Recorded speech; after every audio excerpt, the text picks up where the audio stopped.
Welcome back, and time now for me to answer some viewers' questions. And remember, I picked these up from our YouTube comments, from any enquiries emailed to info@thebikeshow.co.za, and even the comments we get on our Facebook page, which is called The Bike Show Channel, in case you were wondering. First up, and this is the last time I'm going to respond on this subject, it's Motorrad days again. My journalistic credentials were called into question by one commenter over the variety of the custom builds that I decided to show you. Why, I have been asked, did I not show any R9Ts? But just to please one insistent viewer, although I'm sure there are plenty of custom build fans out there, and to put an end to this subject once and for all, here's a special creation I saw based on the R9T. I think it's fantastic, though it may well not be the sort of thing you were expecting. It is undoubtedly an unusual looking futuristic machine, notable for its aesthetics, but also because it is the result of a collaboration between two big Dutch names in the custom building scene. These creative builders tend to want to work alone as a rule. The finished bike is called Cloud 9 and is a concept, which I think gives them more leeway in ignoring all the annoying bits and pieces needed to make a bike road legal. The bodywork looks like a monocoque construction, even though it is split into an upper and lower or front and back pieces. Otherwise you wouldn't be able to mount it. Given the new bodywork, there's also a completely new aluminium fuel tank, some CNC'd valve covers, carbon wheels, and an exquisitely crafted exhaust.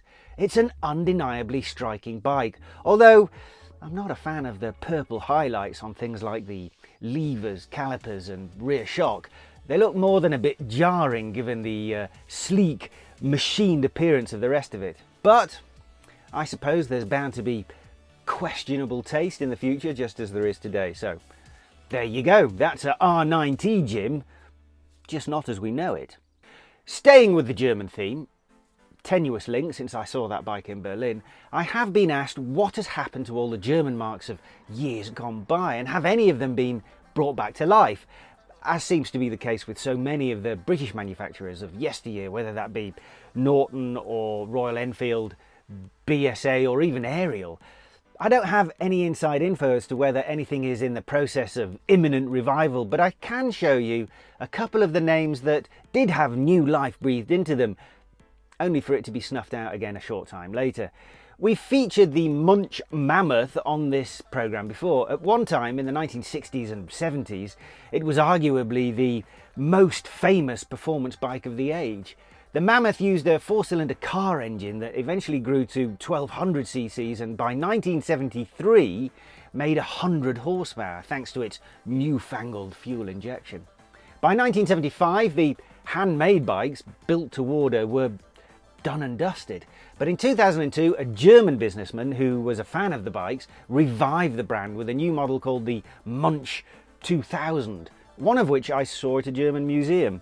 The 2000 refers to its 2-litre capacity, and it was once again a four-cylinder motor making an outrageous 260 horsepower and 295 newton meters thanks to turbocharging.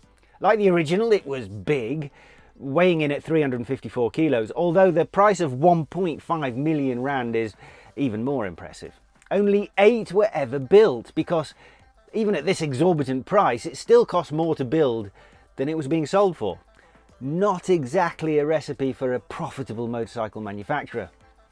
And another reborn make that I've seen, unfortunately once again only in a museum, is the Horrex VR6 that was made in 2013 and 14. The original Horrex company started in the 1920s assembling bikes and going racing, and they were revived after the Second World War but died again in 1960. A couple more revivals came in the 1970s and 80s until finally this bike was designed in 2010. The business went bang again in 2014, but it has been taken over by another smaller company that is producing a limited number of development of this model to order.